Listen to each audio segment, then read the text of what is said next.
बिस्मिल्लाहिर्रहमानिर्रहीम, अस्सलाम वालेकुम, good morning and welcome again to Suno Pakistan. तमाम देखने वालों को हमारी पूरी टीम की तरफ से गुज़श्ता ईद मुबारक हो। मैं हूँ उज़ैर मलिक और प्रोग्राम में मेरे साथ मौजूद हैं नजफ राजा। गुड मॉर्निंग पाकिस्तान, कैसे हैं आप सब? खुशामदीद कहती हूँ आपको हमारे मॉर्निंग शो में। एक माह के वक्फे के बाद हम वापस आ गए हैं जनाब, और आपके लिए लेकर आए हैं न्यूज़, हेल्थ टिप्स के साथ साथ एंटरटेनमेंट, इंफोटेनमेंट का तूफान। ये सब तो आप ले आए हैं, लेकिन ज़रा हमारे नाज़रीन को ये भी तो बताएं कि रमज़ान आपका कैसा गुजरा, ईद आपने कैसे गुजारी? देखें, रमज़ान तो हमारा इकट्ठे ही गुजरा है। अफ्तार हमने की, अफ्तार ट्रांसमिशन की, और फिर जो कुछ वक्त हमें मिला हमने इबादत भी की, और फिर रमज़ान का तोहफा एंजॉय किया जो अल्लाह ताला ने ईद की शक्ल में हमें दिया, और खूब खाया पिया, एंजॉय किया फैमिली के साथ। आपका कैसा रहा? मेरा भी अल्हम्दुलिल्लाह बहुत अच्छा गुजरा रमज़ान, और इसी तरह हमने भी कोशिश की कि जनाब सदाए रमज़ान में आप सब हमारे साथ रहे। आपने बड़ा पसंद किया और आपका फीडबैक हमें गाहे बगाहे मिलता रहा, और इसके साथ साथ जनाब जिस तरह हमें भी वक्त मिला हमने भी कोशिश की दीन और दुनिया को साथ साथ लेकर चलें और कुछ हद तक इबादत भी करें, और बड़ा अच्छा एक्सपीरियंस था। हमारे साथ नजफ जो यहाँ पर उलमा हजरात आते थे, बड़ी अच्छी उनसे रहनुमाई मिली, दीन की बड़ी अच्छी प्यारी बातें सीखने को मिली। और उसके अलावा मैं आपको यहाँ पर ये ज़रूर मेंशन करना चाहूँगा कि हमारे साथ हम सफ़र रही है एक किताब, मेरा रब मेरा दोस्त। क्या खूबसूरत ज़बरदस्त किताब थी, और आप यकीन मानिए जो रोज़ हम उसका मजमून शामिल करते थे, पढ़ते थे, हमें यूं लगता था कि हम अपने मालिक से, अपने हकीकी खालिक से करीब तर होते जा रहे हैं। ये बड़ा अच्छा एक्सपीरियंस था। और जहां तक रही ईद की बात, अब आपके ज़हन में ये सवाल होगा तो जनाब, तो आपने वेट ख्वाबों में नहीं, उस तरह से नहीं किया, लेकिन चीट किया बहुत ज्यादा, अच्छा खासा खाया जो रमजान में नहीं खा सके। दोस्तों से मिले, फैमिली से मिले, अच्छी गपशप हुई है नजफ, तो बड़ी अच्छी ईद गुजर गई। तो वही जैसे कि आप कह रहे थे, नाज़रीन ने हमें फीडबैक देते रहे, हमें बताते रहे कि क्या अच्छा लगा, और ये सिलसिला आपने जारी रखना आगे भी। बिल्कुल, तो आपके फीडबैक का इंतजार रहेगा। अभी नाज़रीन वक्त हुआ है मौसम की सूरत हाल से आगाह करने का आपको। आइए आपको मौसम समझाते हैं थ्रू डिजिटल, थ्रू स्क्रीन। आइए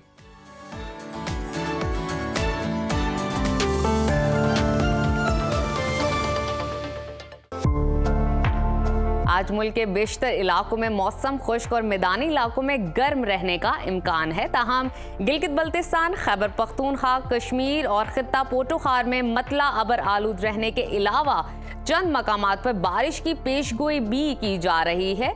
मुख्तलिफ शहरों में मौसम की क्या सूरत हाल है, आइए जानते हैं। सबसे पहले जिक्र करते हैं आज़ाद फिजाओं की सरजमीन गिलगित बल्तिस्तान का, जहां अक्सर इलाकों में बादलों का राज रहेगा। गिलगित की बात करें तो वहां पर ज्यादा से ज्यादा दर्जा हरारत 13 और कम से कम 4 डिग्री रहने का इम्कान है।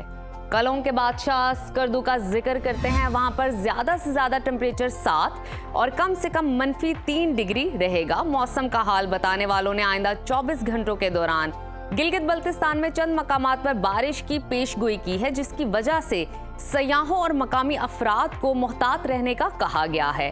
और अब नजर डालते हैं आज़ाद कश्मीर के मौसम पर। आपको बताते हैं जहां अक्सर मकामात पर बादल छाए रहेंगे। दारुल हुकूमत मुजफ्फराबाद में ज्यादा से ज्यादा दर्जा हरारत 19 और कम से कम 11 डिग्री रहने का इम्कान है। श्रीनगर की तरफ चलते हैं, वहां पर ज्यादा से ज्यादा पारा 15 और कम से कम 6 डिग्री रहेगा।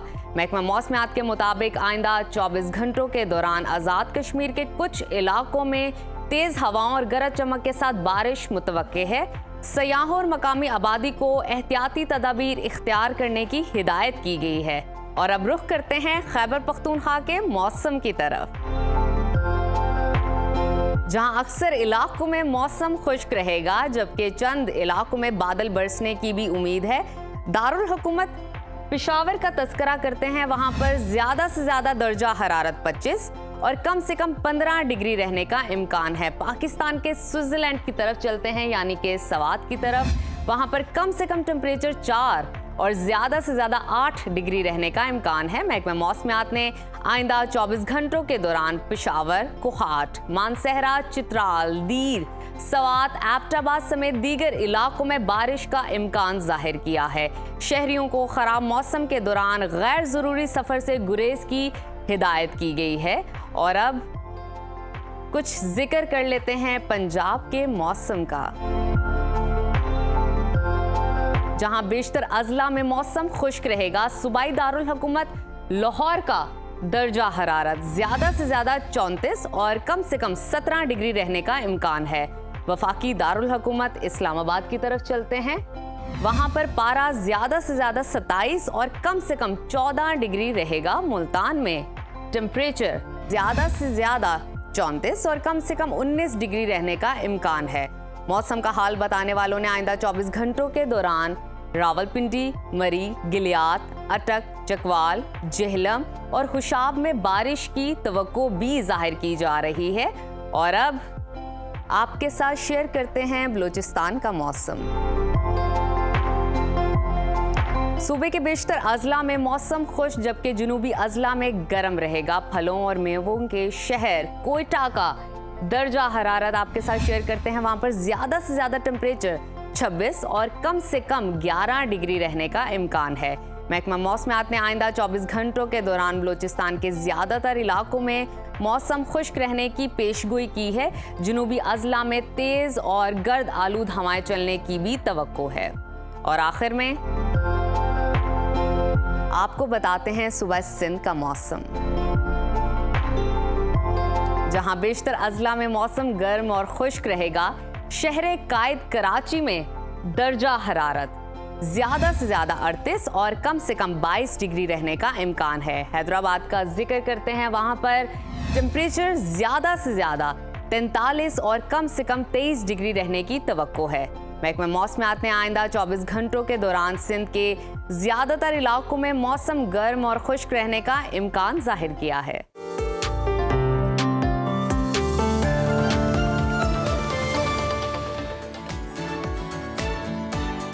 मुल्क भर में मौसम की सूरत हाल तो आप जान चुके हैं। दूसरी जानिब अगर हम बात करें तो रवां साल मामूल से कम बारिशें देखने को मिली हैं और उसके बायस तरबेला और मंगला डैमों में ज़ख़ीरा शुदा पानी की शदीद किल्लत का सामना है।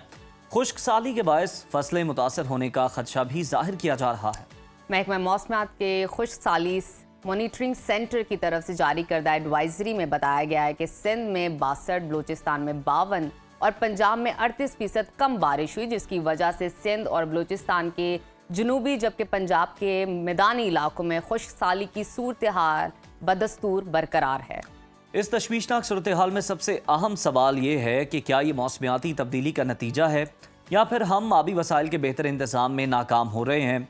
इन्हीं अहम सवालात के जवाब जानने के लिए हमारे साथ मौजूद हैं director national weather forecasting centre जनाब ज़हीर अहमद बाबर साहब। Sir welcome to Suno Pakistan. हमें ये बताइएगा सबसे पहले तो कि पाकिस्तान में बारिशों की शदीद कमी की बुनियादी वजूहात आखिर क्या हैं? क्या ये कुदरती अवामिल का नतीजा है या फिर इंसानी सरगर्मियों का भी इस पर असर है, अमल दखल है?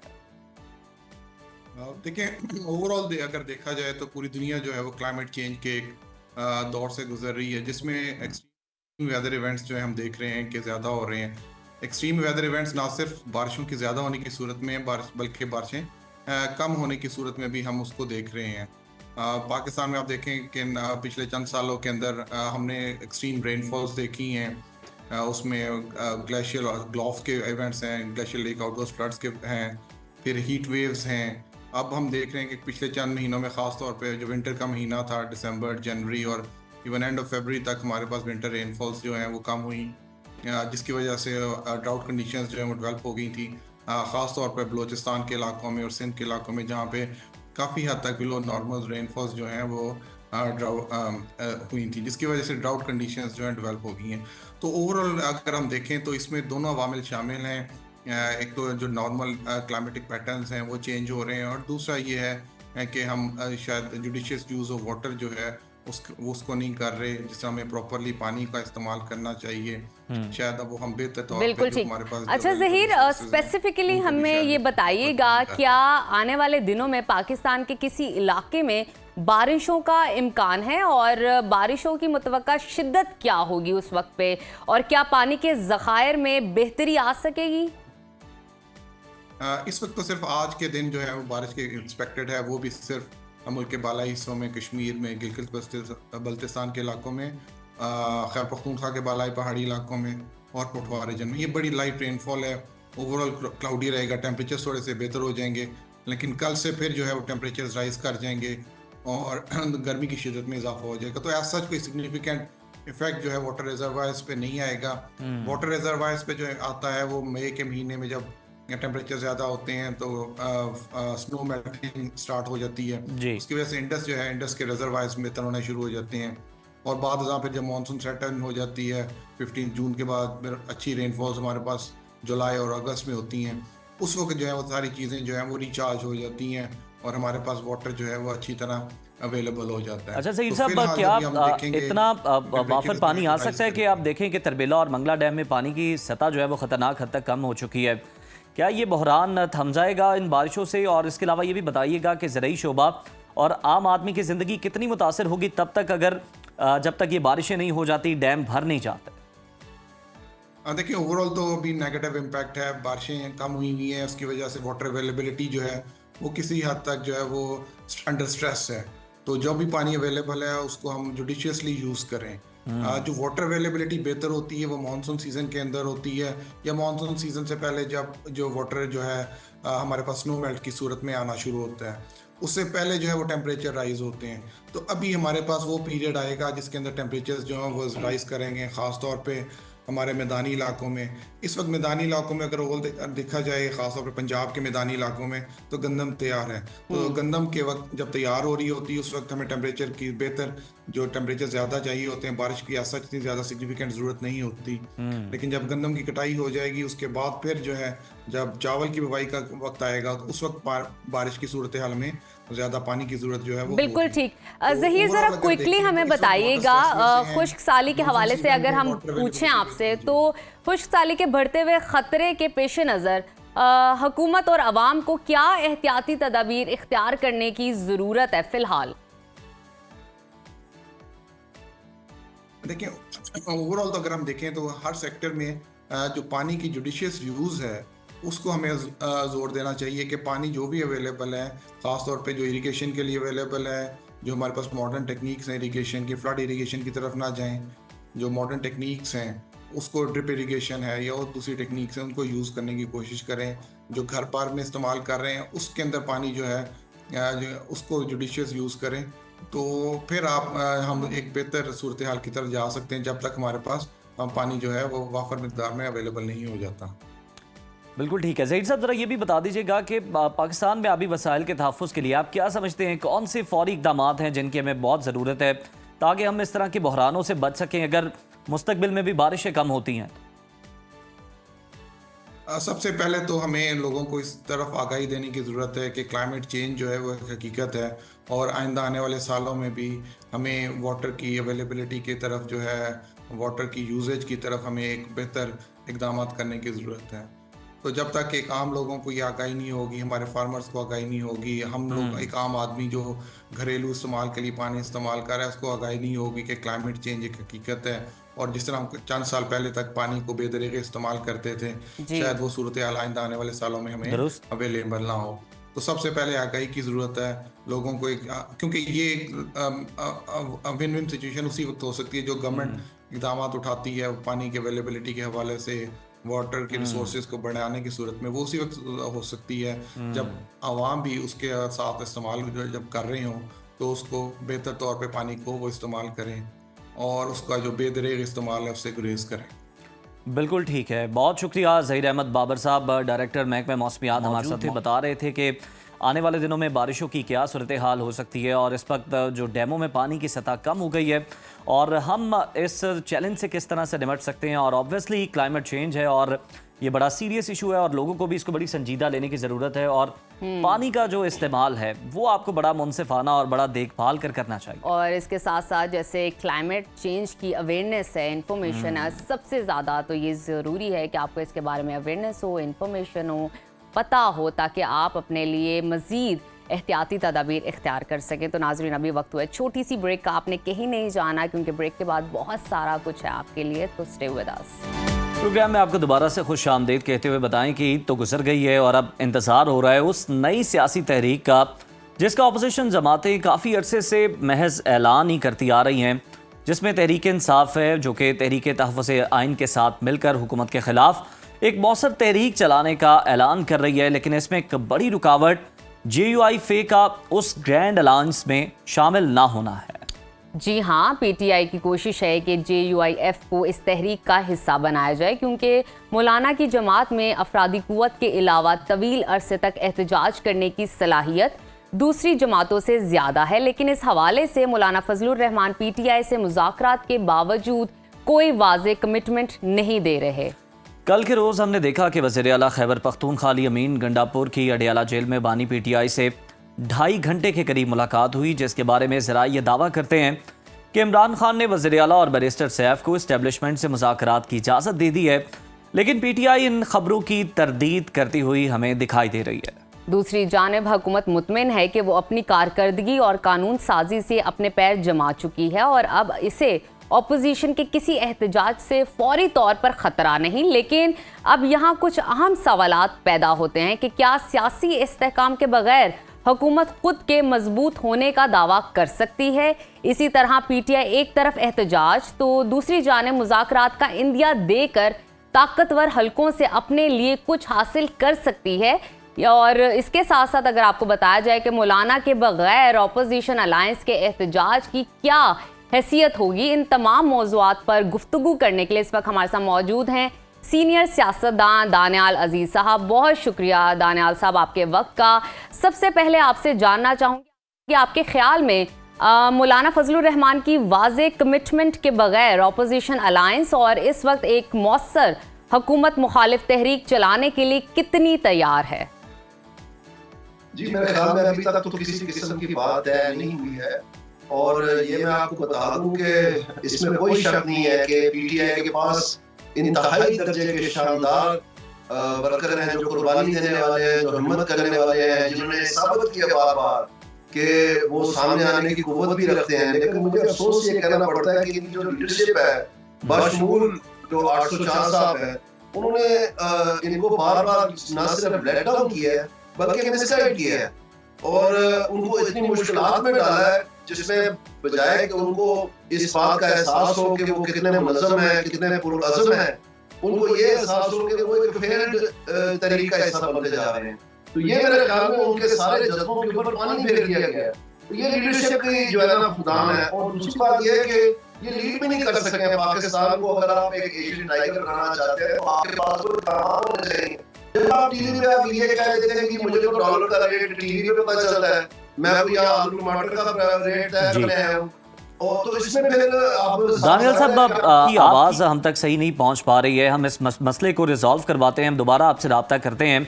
और बिल्कुल आप दुरुस्त फरमा रहे हैं कि जो तहरीक इंसाफ है वो बिल्कुल तैयार नहीं है। हम देखते हैं कि जनाब इस तरह के वर्कर मौजूद हैं, कारकुनान मौजूद हैं जो कि जनाब निकलते हैं बाहर एहतजाज की कॉल पर, लेकिन जो उनको लीड करने के लिए लीडरशिप मौजूद होनी चाहिए ग्राउंड पे, वो वहाँ पर हमें नज़र नहीं आती।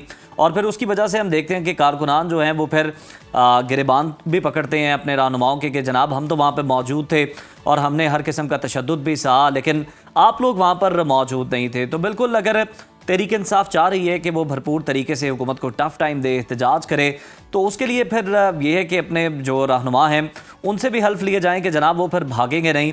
और दूसरी जानिब हम ये भी देख रहे हैं कि JUIF के साथ भी बड़ी कोशिशें हो रही हैं कि जनाब उनके कंधों पर सवार होकर हम आएँ, क्योंकि ऑब्वियसली सबको पता है मौलाना के पास स्ट्रीट पावर ज़्यादा है और उनके जो लोग हैं उनमें ज़्यादा देर रुकने की, ठहरने की, वहाँ पर एहतजाज के मकाम पर सलाहियत भी ज़्यादा है। तो दानियाल अजीज़ साहब से दोबारा हमारा रब्ता हो गया। दानियाल साहब ज़रा काइंडली वहीं से कंटिन्यू कीजिएगा प्लीज़। जी, मैं ये अर्ज कर रहा था, आपको आवाज़ आ रही है मेरी? जी बिल्कुल ठीक आ रही है।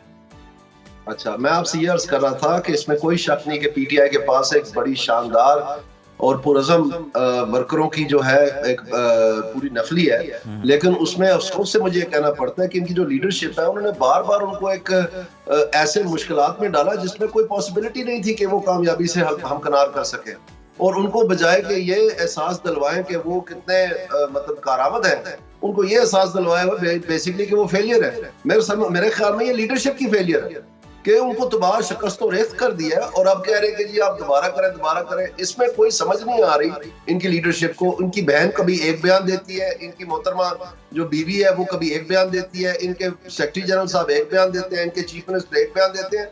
टोटली कंफ्यूजन प्रिवेल कर रही है और इनको कुछ पता नहीं। इस्तीफों की भरमार आई हुई, या फिर से इस्तीफों की है कि वो आपस में जैसे बच्चों की स्कूल ग्राउंड के ऊपर को लड़ाई नहीं होती, इस तरह की जमात में है। और ये होना ही था, क्योंकि इमरान खान साहब कहते हैं कि जी मेरी जमात तो जो है ना बड़ा आसान था मेरे लिए, वो तो कोई और चला रहा था और मुझे बड़ी आसानी थी कि मुझे वोट मिल जाते थे बजट के दौरान, किसी की मिन्नत समाजत भी नहीं करनी पड़ती थी, किसी से हाथ भी नहीं मिलाना पड़ता था। ये तो इनका रवैया रहा है, तो जाहिर बात है वो सामने आ रही है सारी चीजें। बिल्कुल ठीक है दानियाल साहब, अब हम देख रहे हैं कि एक तरफ जनाब केपी हो और बलूचिस्तान हो, वहाँ पर दहशतगर्दी के वाक़यात बढ़ते ही जा रहे हैं और दूसरी तरफ गर्मी का मौसम भी आ रहा है। कारकुनान अवाम को गर्मी में एहतजाज के लिए निकालना एक बड़ा मुश्किल काम है। ऐसे में ज़मीनी हालात किसी मौसर एहतजाज के लिए आपको लगता है कि वो भी साजगार हैं, वो भी साथ दे सकते हैं?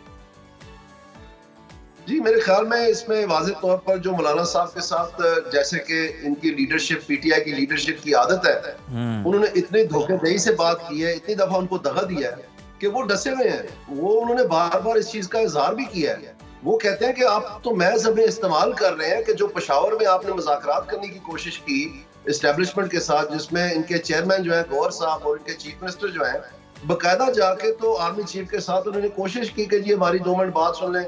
दूसरी तरफ कह रहे हैं कि जी हमें हकीकी आजादी चाहिए। वो हकीकी आजादी आपको फिर पेशावर से मिलनी थी। तो यही ये कह रहे हैं कि हमें तो आपने एक और ढकोसला दिया हुआ है कि हम हकीकी आजादी के पीछे हैं, खुद जो है आप जाके मिनतरले पे उतरे हुए हैं। तो हकीकी आजादी वहां से मिलनी है या आइन की पासदारी से मिलनी है?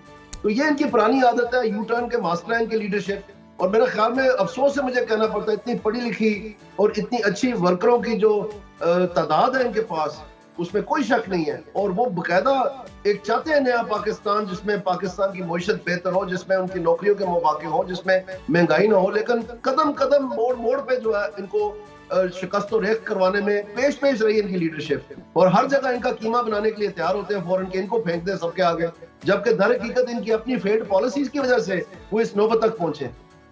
बिल्कुल ठीक। अच्छा दानियाल साहब, कल की मुलाकात के हवाले से बात कर लेते हैं। कल वजीर आला अली अमीन गंडापुर की इमरान खान साहब से अडयाला जेल में तवील मुलाकात हुई, जिसमें ज़राए दावा करते हैं कि उन्होंने वजीर आला को इस्टेब्लिशमेंट से मुज़ाकरात की इजाज़त दे दी है। आपके ख्याल में एक जानिब एहतजाज की धमकी तो दूसरी जानिब मुज़ाकरात की बातें, ऑपोजिशन अलायंस में डेंट डल सकता है इस तरह?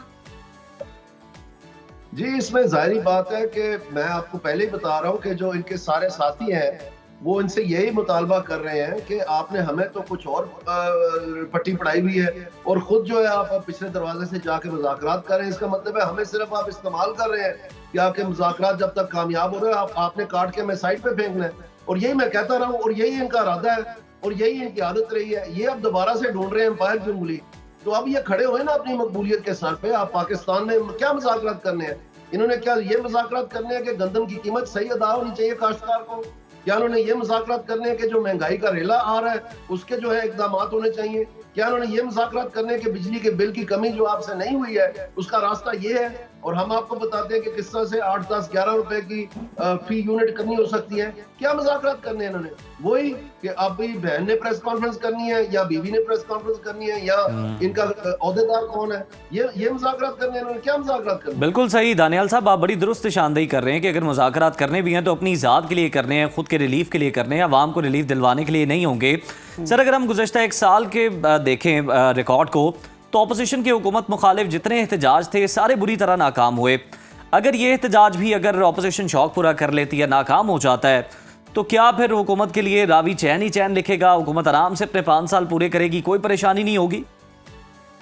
मेरे ख्याल में अगर थोड़ी सी इंसाफ की तरफ पेश रफ्त हो, जो सुप्रीम कोर्ट के मुख्तलिफ फैसले हैं और जो इलेक्शन एक्ट में जो लिखे गए डेडलाइंस हैं, जिसमें इलेक्शन ट्रिब्यूनल्स की जो बात की गई है उसमें 60 दिन में इलेक्शन कमीशन ने फैसला करना था और 120 दिन में सुप्रीम कोर्ट ने ये फैसले करने थे।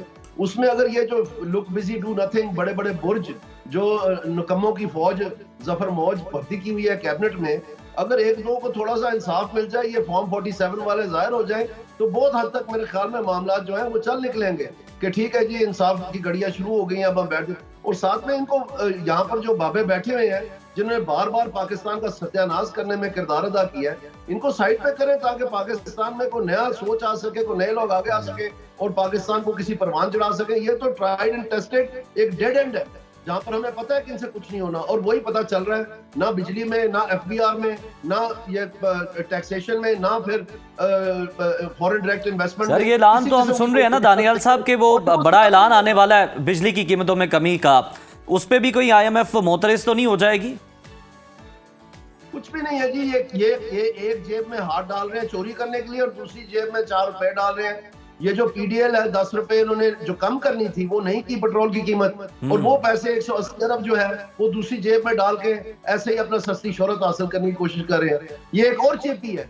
पहले इन्होंने 2 महीने की चेपी लगाई, जब इन्होंने अगस्त में फैसला किया कि मैंने 50 अरब रुपए का ये ऐलान टेलीफोन उठाए तो करते रहे, वो आईएमएफ ने मना कर दिया कि ये 2 नंबरी है। उसके बाद भतीजी ने 45 अरब उस आग में झोंक दिया, 2 महीने की चेपी उसने लगा दी, फिर सर्दियों में आकर 2 महीने की चेपी लगा दी, अब ये फिर एक चेपी लगाने जा रहे हैं। ये कोई मुस्तकिल हल नहीं है। आखिरकार इसका हल यही है कि ये गवर्नेंस का मसला है, इनको चोरी रोकनी पड़ेगी। 590 अरब रुपए की इस साल फिर बढ़नी है चोरी, 590 अरब की तजावुज कर जानी है। इनके पास कोई प्लान नहीं है, एडमिनिस्ट्रेटिवली ये फेल हो चुके हैं, और ये इंसेंटिव्स अप्रोच मैं बार बार कह रहा हूँ, इनको आना पड़ेगा उस तरफ। जितनी जल्दी आ जाएंगे उतनी जल्दी पाकिस्तान परवान चढ़ जाएगा। बिल्कुल ठीक है, और आप तो मुसलसल जो है ख्वाब गफलत से जगाने की कोशिश करते रहते हैं कि जो अहले इक़्तिदार हैं काश वो जाग जाएं, आपकी आवाज़ उनके कानों तक पहुंच जाए। बहुत शुक्रिया दानियाल साहब, और बड़ा आपने दुरुस्त तज्जिया दिया कि ये जितनी प्लानिंग हो रही है ये सारी शॉर्ट टर्म है, लॉन्ग टर्म कोई प्लानिंग नहीं है। 2-2 माह का टारगेट रख के जनाब वो चल रहे हैं गवर्नमेंट, और इस तरह से अवाम को रिलीफ दिया जा रहा है जिसका आगे चल के फ़ायदा कोई नहीं होगा। अब देखना ही है कि ये ऐलान कब सामने आता है और कितनी कमी जो है वो बिजली की फी यूनिट कीमत में की जाती है, इससे मुतालिक भी हम आपको आगाह रखेंगे।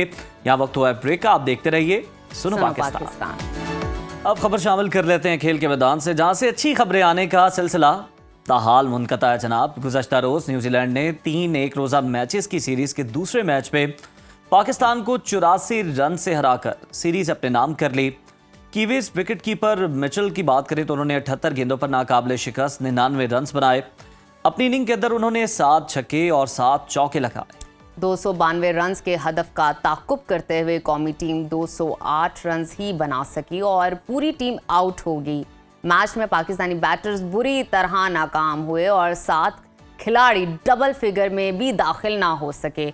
अब्दुल्ला शफीक, बाबर आजम 1-1, इमामुल हक 3, कप्तान मोहम्मद रिजवान 5 और सलमान अली आगा 9 रन्स ही बना सके। पाकिस्तान की फ्लॉप बैटिंग, क्रिकेट टीम के मजमूई हालात और टीम के मुस्तकबिल के बारे में गुफ्तगू के लिए हमें शो में ज्वाइन किया है senior sports analyst Irfan Zaheer साहब ने। इरफान, आपको वेलकम कहते हैं शो में। तमाम तवक्कुआत और उम्मीदों पर पानी फेरते हुए पाकिस्तानी टीम ने एक और सीरीज़ में शिकस्त अपने नाम की। आपके ख्याल में इसकी क्या वजह तो नहीं हम कह सकते, बहुत सारी वजूहात हैं, तो क्या बुनियादी वजूहात क्या हैं? देखें उज़ैर, ये बड़ा अनफॉर्चुनेट और सैड स्टोरी है जो खत्म होने का नाम नहीं ले रही। मैं हमेशा कहता हूँ कि जो क्रिकेट है ये सिर्फ मेयर स्पोर्ट नहीं है, ये पूरी नेशन को यूनाइट भी करती है, इसको एंटरटेनमेंट भी प्रोवाइड करती है, प्लेयर भी। तो ये जो हार है ये पाकिस्तानी नेशन को बहुत ज्यादा हर्ट कर रही है, और ये अभी से नहीं हो रहा, ये लास्ट 2 ईयर से डिबैकल है हमारा जो कंटिन्यूसली चलता चला जा रहा है, और अभी हम रॉक बॉटम को हिट कर रहे हैं। ओडीआई एक फॉर्मेट मुझे लगता है कहीं ना कहीं, और लगता था कि ये पाकिस्तान को सूट करता, और हमने लास्ट 3 सीरीज जीती भी हुई थी। हमने साउथ अफ्रीका को हराया, ऑस्ट्रेलिया को ऑस्ट्रेलिया में हराया, जिम्बाब्वे को जिम्बाब्वे में हराया। तो ये लगता था कि एटलीस्ट ये फॉर्मेट हमारी टीम अच्छा खेल रही है। टेस्ट और T20 में हम अच्छा नहीं खेल रहे थे, बस लास्ट 2 मंथ के अंदर हम चैंपियन ट्रॉफी में जिस तरह का डिजास्टर हुआ अभी देख रहे हैं, और ये ट्राई नेशन के अंदर नजर ये आ रहा है कि हमारा जो ओडीआई था खेलने का स्टाइल वो भी खत्म हो गया, और तमाम के तमाम प्लेयर चाहे बॉलर्स की बात करें या बैटर्स की बात करें वो भी क्रिकेट खेलना भूल गए। ये अगर ऐसा हुआ क्यों और हो क्या रहा है, इसकी 2-3 रीजन मैं सामने रखना चाहूंगा। रीजन तो जिस तरह आपने भी कहा बहुत ज्यादा है, वो तो आपके चेयरमैन से लेके, आपके सिलेक्टर से लेके, कोचेस से लेके, प्लेयर से लेके, कप्तानी की जंग से लेके, शायद 2 घंटे भी मैं बात करता रहूं तो खत्म नहीं होगा। लेकिन अभी जो अर्जेंट चीजें देखने वाली हैं वो देखना पड़ेगा।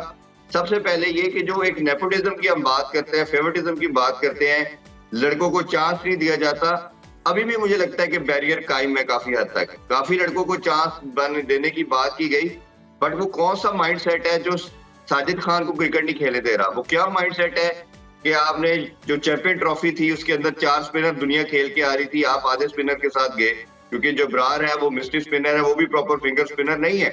फिर इसी तरह अभी भी सुफियान को बड़ी मुश्किल से कल का एक मैच मिला। इसी तरह अगर आप टैलेंट की बात करते हैं, एक सो कॉल्ड एजेंडा बेस्ड जो जर्नलिस्ट हैं उनको कहीं ना कहीं एडजस्ट किया जा रहा है वो प्लेयर के साथ मिल के कि जी टैलेंट नहीं है। मैं उस पर मिसाल ये देता हूँ कि जब साजिद खान को चांस नहीं देंगे, अली रजा लड़का है, आपके ये चारों पांचों लड़के जो पेस बैटरी की बात करते हैं, शहीन, हारिस, वसीम, ये दोबारा अब आपके वसीम जूनियर साहब भी आ गए हैं, ये सब वो हैं कि जो बार बार नाकाम हो रहे हैं। तो अली रजा बच्चा अंडर 19 का है, कौन सा माइंडसेट है, कौन लोग हैं जो उसको नहीं आने दे रहे। इसी तरह फिर हमने साजिद की बात की, फिर फैसल अकरम बहुत शानदार बॉलर है, उसको नहीं आने दिया जा रहा। शाहजेब लड़का है अंडर 19 का जिसने बैक टू बैक 200 किए थे, उसको इवन पीएसएल में नहीं रखा गया। तो ये चीजें हमें बताती हैं कि सिस्टम अभी भी कहीं ना कहीं कुछ सर्टेन लोग हैं जिन्होंने पूरा हाईजैक किया हुआ है। फिर आज इस पे भी बात पड़ेगी हमें कि जो ब्यूरोक्रेसी है ये क्रिकेट रन करेगी क्या, इस पे भी हमें देखना पड़ेगा। क्या ये जो सिलेक्टर हैं ये बार बार हार के बाद यही कहते रहेंगे, ये कप्तान कहता रहेगा कि जी हम लर्न कर रहे हैं, हम सीखेंगे, हम वक्त के साथ आगे जाएंगे। ये मेरा ख्याल है कि अब इस नेशन को जितना ज्यादा इन्होंने डिसअपॉइंट कर दिया है और जिस नहज पे ये इस क्रिकेट को लेके आ गए हैं, ये विक्टिम्स के जो कनेक्शन टूटा है लोगों के साथ, ये बिल्कुल ऐसे ही है जैसे हॉकी के साथ और स्क्वॉश के साथ आपने डिजास्टर किया। इरफान, आपने ये बात तो बिल्कुल ठीक की कि हर दफ़ा हम मैच में लर्न ही करते हैं और लर्न ही करते जा रहे हैं। मैं आपसे अगर मैच की प्रिसाइजली बात करूं, हमने देखा है कि मोहम्मद रिजवान की कप्तानी भी उस तरह असर नहीं दिखा पा रही, इफ़ेक्टिव नहीं है जिस तरह वो मैनेज कर रहे हैं चीज़ों को। आपको लगता है कि आने वाले दिनों में इस हवाले से कोई बेहतरी हो सकेगी, कोई इम्कानात नज़र आ रहे हैं आपको? देखें, ये सर्टन जो माइंडसेट है, मुझे तो इससे ज्यादा उम्मीद है नहीं है। रिजवान को कप्तानी जब मिली थी तो हमें लगता था कि चले बाबर का माइंडसेट है, जो एक टिमड अप्रोच है उसको चेंज किया जाएगा, बट रिजवान भी उसी की एक सेकंड टाइप नजर आए। और ये जो मैं अक्सर बात करता रहूंगा, जो पाकिस्तानी क्रिकेट का डिजास्टर स्टार्ट हुआ वो कप्तानी की बैटल थी, जो इवेंचुअली स्टार्ट तो बाबर और शहीन से हुई। नाम भी लेने चाहिए, अब कोई ऐसा मुजाहिका नहीं है कि इनके नाम नहीं ले सकते, अब नाम लेने चाहिए हमें। बाबर और शहीन से स्टार्ट हुई और तीसरा जो प्लेयर जंप इन किया गया वो मोहम्मद रिजवान थे।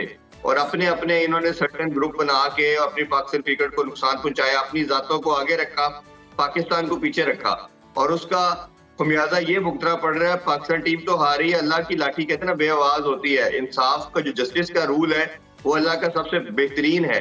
वो नजर ये आ रहा है कि इनकी इंडिविजुअल परफॉर्मेंस भी इनसे रूट गई है।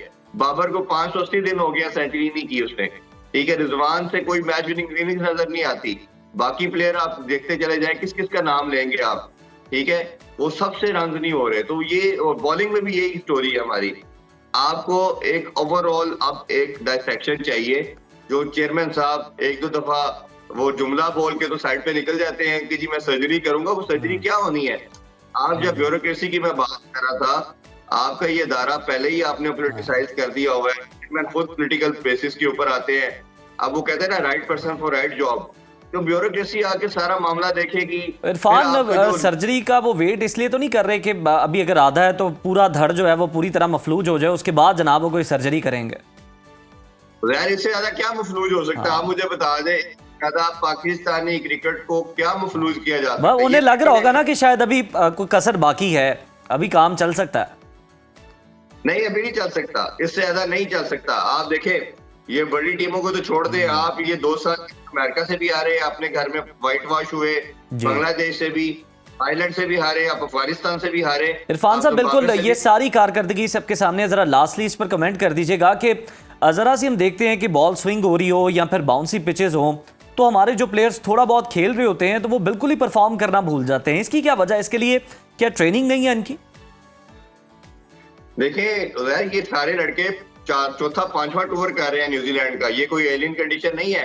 चलो ये भी छोड़े, जब न्यूजीलैंड आपके घर आई थी तो आपको तो आपके घर में सारे मैचेस हरा के गई है। उधर क्या था? वो बैटिंग विकेट थी। पॉइंट ये है कि इनकी जो बुरी नीयतें थी, जो इनके जो एक मैंने पहले भी कहा कि जो अपना सर्टेन माइंडसेट था, जो एक ग्रीडीपन था कि हमने वो लीग के कॉन्ट्रैक्ट लेने हैं, कप्तानी की जो बैटल थी वो करते करते करते उस नहज पे ये सारे आ गए। तो अपनी जो बेसिक इन्होंने भूली, अपनी जो बेसिक इनकी प्रायोरिटी थी क्रिकेट को छोड़ के या बाकी चीजों में इंडल्ज हुए, उसका रिजल्ट ये आया कि अब अपनी इनकी परफॉर्मेंस भी खत्म हो गई है। तो अब इसका सोल्यूशन ये है, इमीडिएटली आपको ज्यादा देर आप नहीं करनी चाहिए। 2-2.5 साल हो चुके हैं ये डिजास्टर को, खुदारा इस क्रिकेट को बचाएं, इनको चेंज करें। जो नए बच्चे कुछ हैं जिन्होंने अंडर 97 पे या बिल्कुल इरफान, हम तो अपील ही कर सकते हैं। बहुत शुक्रिया आपके एक वक्त का। और इरफान तज्जिया दे रहे थे, बता रहे थे कि जनाब किस तरह से जो कुछ खिलाड़ी मौजूद हैं, ये जो रोना रोया जाता ना कि हमारे पास और कोई ऑप्शन ही नहीं है, टैलेंट ही नहीं है। टैलेंट है, आप उन्हें मौका दें, उन्हें खिलाएं, उन्हें कॉन्फिडेंस दें, तो फिर ही वो इन प्लेयर्स को रिप्लेस कर सकते हैं और इनसे अच्छा परफॉर्म भी कर सकते हैं आगे चल के। बिल्कुल नाजरीन, और अभी लेते हैं छोटी सी ब्रेक। कहीं मत जाइए, देखते रहिए सुनो पाकिस्तान। सुनो पाकिस्तान में आपको दोबारा से खुशामदीद कहते हैं। नाजरीन, वक्त के साथ साथ दुनिया बदल रही है और इसी के साथ पैसे कमाने के तरीके भी। जहां कभी नौकरी और कारोबारी पैसे कमाने के वाहिद जराए समझे जाते थे, वहीं ऑनलाइन अर्निंग का जो रुझान है ज़बरदस्त तरीके से बढ़ रहा है। हम ये देख सकते हैं ख़ास तौर पर पाकिस्तान में, जहां महंगाई और बेरोज़गारी जैसे मसाइल मौजूद हैं, वहीं नौजवान तेज़ी से डिजिटल मार्केट का रुख कर रहे हैं। बिल्कुल, एक रिपोर्ट के मुताबिक पाकिस्तान में फ्रीलांसिंग इंडस्ट्री तेज़ी से तरक्की कर रही है और हम दुनिया के सबसे बड़े फ्रीलांसिंग ममालिक में चौथे नंबर पर आ चुके हैं। अपवर्क, फाइवर और मुख्तलिफ ऑनलाइन ऐप्स के ज़रिए नौजवान डॉलर्स में कमाई कर रहे हैं, जो कि मुल्की मईशत के लिए भी एक बड़ा मुस्बत इशारा है। लेकिन जहां ऑनलाइन अर्निंग के सुनहरे मौके हैं, वहीं धोखाधड़ी, ऑनलाइन फ्रॉड के वाक़यात भी बढ़ रहे हैं। कई नौजवान मुख्तलिफ स्कैम एप्लीकेशन का शिकार हो जाते हैं और अपनी मेहनत की कमाई गंवा बैठते हैं। ऐसे में जानना बहुत ज़रूरी है कि किन एप्लीकेशन को काबिल एतमाद समझा जाए और कौन सी एप्लीकेशन पर नज़र रखी जाए, किन एप्लीकेशन से बचा जाए। इन्हीं तमाम पहलुओं पर गुफ्तगू करने के लिए इस वक्त हमारे साथ मौजूद हैं IT एक्सपर्ट अहमद मंजूर साहब। Welcome to Suno Pakistan. गुज़िश्ता ईद मुबारक, कैसे हैं आप? अल्हम्दुलिल्लाह, आप बताइए। अच्छा मंजूर साहब, मुझे बताइए कि जिस तरह हम देख रहे हैं कि ये ऑनलाइन अर्निंग का रुझान बढ़ रहा है, और इसका सबसे पहले बताइएगा मुस्तकबिल क्या है? सुनहरा तो नज़र आ रहा है, लेकिन किस तरह हम स्कैम से बच सकते हैं? अच्छा, जहाँ पे आपने कहा ना माशाल्लाह कि सुनहरा है, वहाँ पे डेंजरस भी है। हाँ। ठीक है, बिकॉज जब आप ऑनलाइन चले गए ना तो यू आर वल्नरेबल। क्योंकि जहाँ सुनहरा है वहाँ समझ जाना चाहिए हर चमकती चीज़, हर चीज़ चमकती चीज़ सोना नहीं होती, और ना ही दूर से दिखती चीज़ पानी होती है रेगिस्तान में, राइट। देखें, होता पता है क्या है, बहुत सारे स्कैमर्स अब इस चीज़ का फ़ायदा उठाते हैं कि जी वो आपको, कई दफ़ा आपने फेसबुक पे देखा होगा कि जी अगर आपकी अर्निंग इतनी है, आप पर डे इतना कमाना चाहते हैं, बहुत सारी एड्स हैं, और उसके ऊपर गवर्नमेंट के वो भी लोगोज भी लगाए होते हैं उन्होंने, और भी बेतहाशा उन्होंने किए होते हैं। तो बंदा फर्स्ट देखते ही ना बंदे को लगता है शायद मैं जॉब के लिए अप्लाई करने लगा हूँ या मैं किसी चीज़ के लिए अप्लाई करने लगा हूँ। तो सबसे पहले उस पेज पे जाके वेरीफाई तो करें उधर कितने लोग हैं, क्या सीन है, नीचे की लोगों ने क्या कमेंट किए हैं। उनमें से बहुत सारे लोग, जैसे आज से कुछ साल पहले इशू आता था कि जी आप जॉब के लिए आ जाएं, पहले हमें इतने पैसे दें कि हम आपको ट्रेन करें, उसके बाद, जैसे बहुत सारे जबरदस्त, क्या बात है, ठीक है ना। तो this is the same thing. देखें, फ्रॉड सेम तरीके से चल रहे हैं, सिर्फ तरीका चेंज हो गया। तरीका चेंज हो गया। हमने वैसे कौन से नए तरीके आए हैं मतलब, हम ये जानने में बड़ा इंटरेस्टेड हैं, और लोगों का भला भी है इसमें, फायदा भी है, और किन तरीकों को रिप्लेस किया उन्होंने? देखें, एक मजे की चीज है ना, जैसे डीप फेक्स आ गई। पहले लोग पिक्चर्स को वो किया करते थे, करके तो ब्लैकमेल करते थे और बेताशा चीजें किया करते थे, ठीक है, उनको एडिट करके। अब डीप फेक्स आ गए, ठीक है, इस तरह से चीजें हो रही हैं, वीडियोस बननी शुरू हो गई और बेताशा काम, ठीक है। उनमें मैं इसीलिए कहता हूँ कि आपको एथिकली चीजें बनानी, जैसे गवर्नमेंट ऑफ पाकिस्तान एक काम कर सकती है कि वो बताए कि पाकिस्तान के अंदर जो है ना ये वेबसाइट्स हैं जिन पे जाके आप सिर्फ जॉब करें, हमारी अपनी कोई पर्सनल वेबसाइट नहीं है या कोई और चीज़ नहीं है। इसी तरह और इस तरह की पॉलिसीज बनाई जा सकती हैं। अच्छा, अगर गवर्नमेंट नहीं बता रही तो अहमद साहब आप बता दें। मैं वही कहने लगा। अब देखें, ऐप्स के लिए अब इस टाइम पता है क्या प्रॉब्लम है? ऐप बनाना 5 मिनट का काम है। जैसे चैट GPT पे जाएं, आप कोड लिखें, आपको वो कोड सामने आएगा, फौरन से पहले आप ऐप। इसी तरह और भी AI टूल्स बहुत ज़्यादा अवेलेबल हैं जो ऐप्स विद इन सेकेंड्स और मिनट्स बना देते हैं, ठीक है। अब आपने ऐप डाउनलोड की, सबसे पहले आपको जाके ऐप देखनी है, ठीक है। चलें, हम सबसे पहले बात करते हैं फ्रीलांसिंग की कौन सी वेबसाइट चल रही हैं। आजकल freelancer.com है, अपवर्क है, एक दो और इस तरह की जो बड़े नाम हैं इस टाइम दुनिया के अंदर, जहां से जाके आप काम ले सकते हैं। तो फ्रीलांसर्स किसी और वेबसाइट पे जाने की उनको क्या ज़रूरत है? क्योंकि फ्रॉड्स जहाँ पे, वही बात, चीज़ें यानी कहें कि मुआशियत प्रॉब्लम कर रही होती है ना, इकोनॉमिकल इश्यूज चल रहे होते हैं, वहाँ पे फ्रॉड भी उतनी ज़्यादा होते हैं।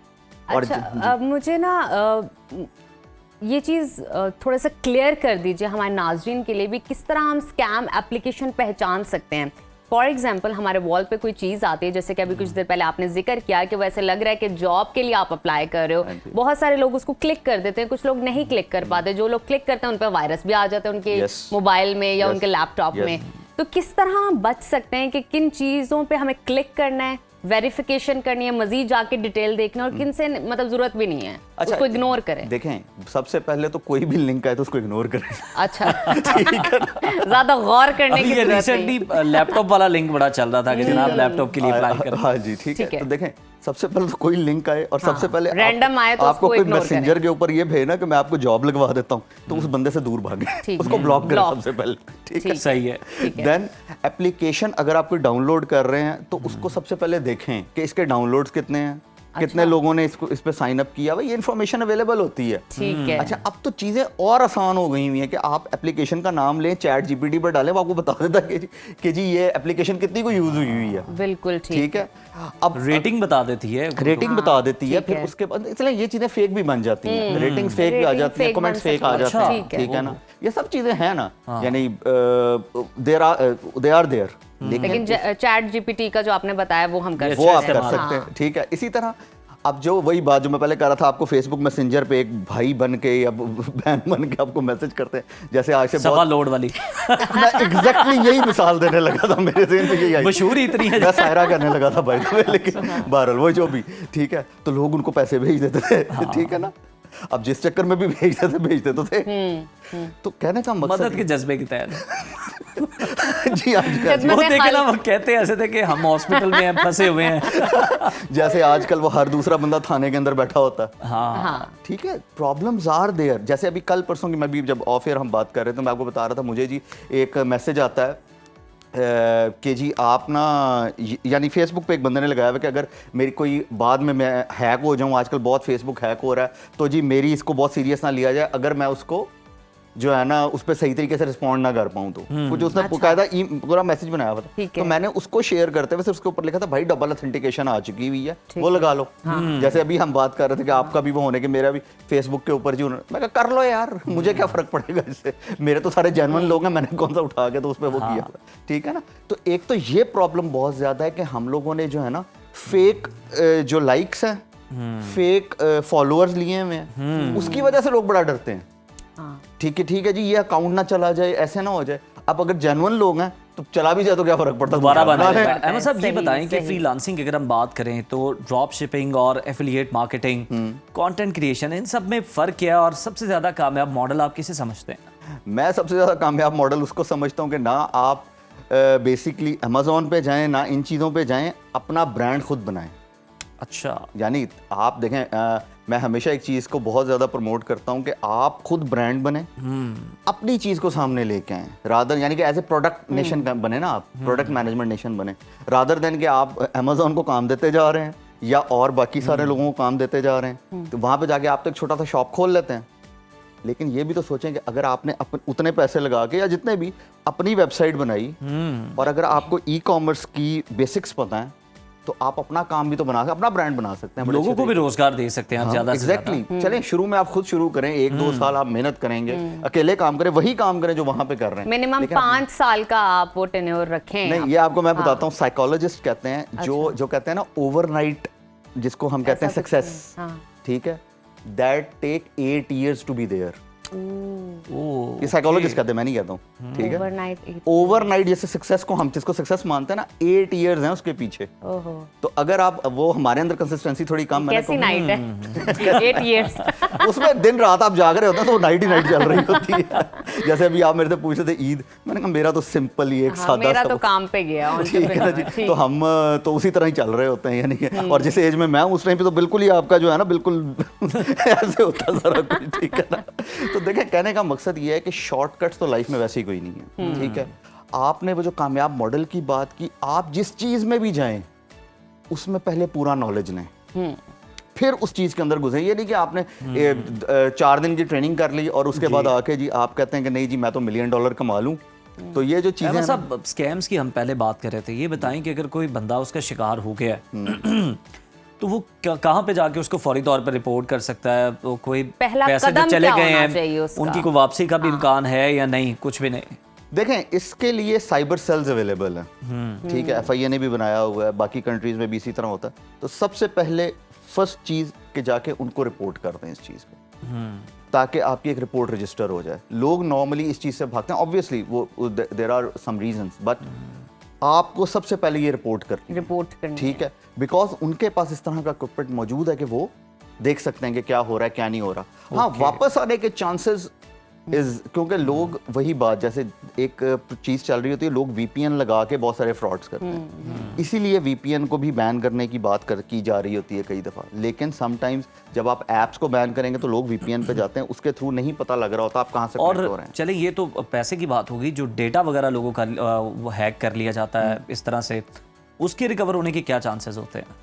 अगेन जवाब सेम है, चांसेस का कोई पता नहीं है, क्योंकि कब कहाँ कैसे है। हम मतलब ये जानना चाह रहे हैं कि इदारों के पास जो हमारे हैं, मतलब जिस तरह FIA, साइबर क्राइम, इतनी सलाहियत मौजूद है? जी, सलाहियत मौजूद है, यानी उसमें, लेकिन उसको लोगों तक पहुंचाना इंपॉर्टेंट है। लाइक कि जी पब्लिक मैसेजेस, और जैसे नॉर्मली कई दफ़ा आपको देखने को मिलते हैं, बैंक्स बहुत सारे मैसेजेस कर रहे थे, नहीं जी हम इस नंबर से कॉल नहीं करते।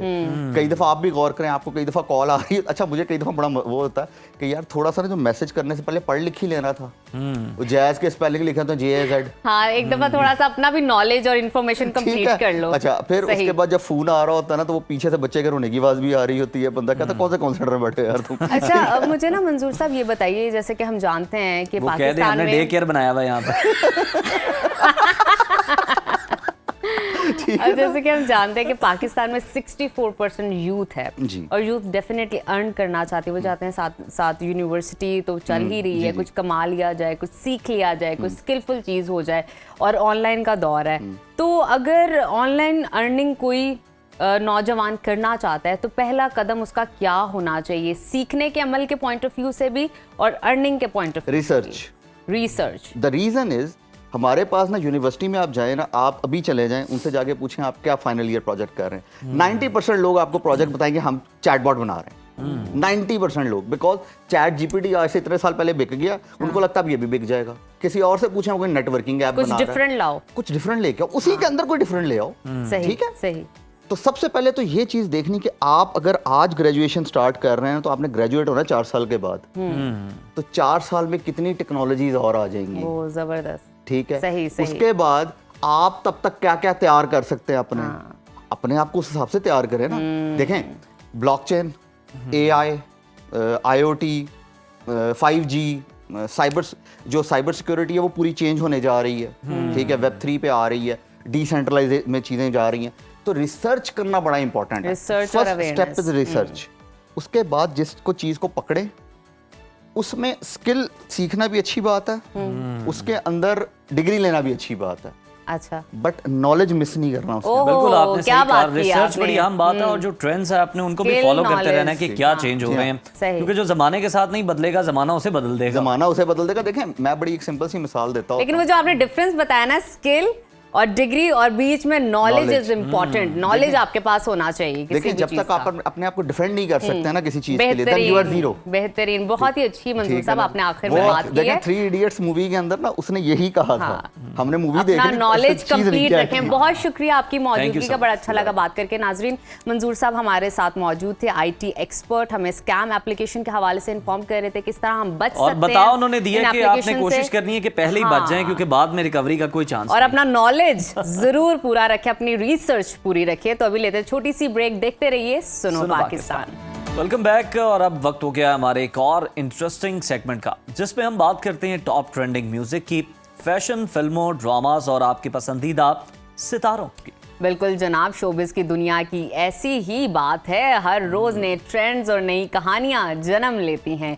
इन्हीं कहानियों के पीछे छिपे राज और दिलचस्प वाकयात जानने के लिए हमारे साथ मौजूद हैं एक बार फिर film and drama critic Haroon Shoaib. Welcome to Suno Pakistan. हारून, गुज़िश्ता ईद मुबारक, आपकी ईद कैसी रही? थैंक यू वेरी मच जी, बहुत अच्छी रही ईद, आप सबको भी बहुत ईद मुबारक और मजा आया हारून, ईद का। तो बिना ईद के कैसी ईद? ईदी दे दीजिए जी, हमारी ईदी। बिल्कुल, अगले हफ्ते शायद मैं लाहौर में हूँगा, तो बस फिर मुलाकात होने वाली है। अरे ये तो बड़ी अच्छी खबर आपने दे दी हारून। वो मैंने अलग जेब में रखी हुई है आप दोनों की। ठीक हो गया, महफूज रखिए। हारून, चले अब हमारी जो ऑडियंस है उनकी कोई ईदी का बंदोबस्त करते हैं, सेगमेंट का आगाज बाकायदा करते हैं। ऑडियंस के लिए बहुत इस हफ्ते के बेस्ट ड्रामा सीरियल्स के बारे में बताइए कि कौन सा ड्रामा जो सबसे हिट जा रहा है और उसकी वजह ड्रामे की कहानी है, प्रोडक्शन है, या फिर फनकारों की एक्टिंग है। अच्छा, अगर तीनों ही चीजें आपको मिल जाएं तो फिर ये बेस्ट ईदी हो गई ना। फिर और तो कमाल का बंडल होगा आपको मिलेगी। जी जी बिल्कुल, आपको बेस्ट प्रोडक्शन भी मिलेगी, कहानी बहुत खूबसूरत, और फिर एक्टर्स की जो एक्टिंग है उसने तो वाकई जो है ना वो चार चांद लगा दिए इस प्रोडक्शन को। और आप देखिए कि छोटी सी यमुना जैदी जो है वो अदाकारी के क्या क्या कमाल दिखा रही है कि बड़े से बड़े एक्टर जो हैं उसके सामने वो जो है वो आई एम श्योर के घबरा रहे होंगे, क्योंकि इस वक्त यमुना जैदी जिस स्टेज पे हैं वहाँ पे वो जिस किस्म की एक्टिंग दे रही हैं अपने ड्रामों में, जिस तरह वो एक्सप्रेशंस ला रही हैं लंबे सीन के अंदर कम डायलॉग्स के साथ, यमुना जिस तरह जकड़े रहती हैं कहानी को, तो वो बहुत ही खूबसूरत है और देखने से ताल्लुक़ रखता है। तो कर्ज़े जहाँ जो है वो अब बड़े ख़ास मोड़ पे पहुँच गया है। आसिम और बिस्मा की जो कश्ती है वो तो किनारे लग गई है, फैसल और जो तज़ीन की जोड़ी है, लेकिन नशवा और जो है बुरहान यानी उन दोनों की जो कहानी है वो कुछ इस वक्त जो है वो डावाडोल है। मेरा ख्याल है बीच मंझधार के है कहीं हारून। हाँ, अम्मार खड़ा है जी, तो वो कहानी अभी देखते हैं किस तरह अच्छा हारून, ये तो आपने कलेक्टिवली बता दिया ना कि स्टोरी भी अच्छी है, अदाकारी भी अच्छी है।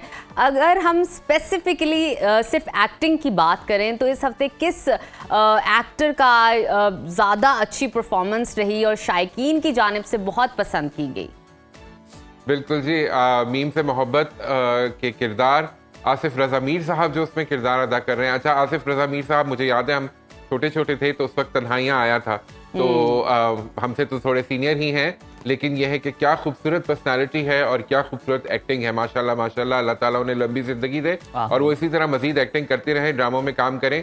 और फिर उनका बेटा माशाल्लाह इसी तरह अहद ने बहुत खूबसूरत एक्टिंग कर रहे हैं वो भी।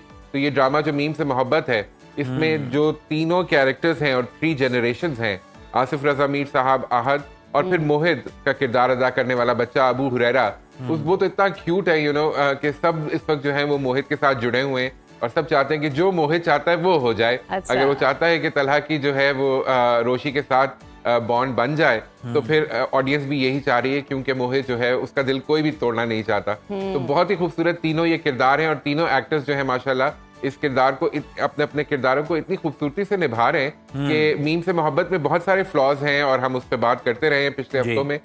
मुझे बहुत सारे इख्तिलाफात हैं उस प्रोडक्शन के साथ, कहानी के साथ, लेकिन ये जो 3 एक्टर्स हैं उन्होंने इस ड्रामे को संभाला हुआ है और बहुत बिल्कुल उन्होंने इसको संभाला हुआ है। हारून, बात कर लेते हैं हफ्ते सबसे ज्यादा पसंद किए जाने वाले OST की। तो कौन सा OST है जो कि इस हफ्ते टॉप रैंकिंग में शामिल है? आया और छा गया। अच्छा, ये वो खास ईदी है जो हमने संभाल के रखी हुई थी। शुजा और इकरा अजीज का एक नया ड्रामा आ रहा है पैराडाइज के नाम से, और ये दोनों एक्टर्स जो हैं मुझे बहुत पसंद है ज़ाती तौर पे। बहुत अरसे बाद इकरा हमें स्क्रीन पे देखने को मिलेंगी।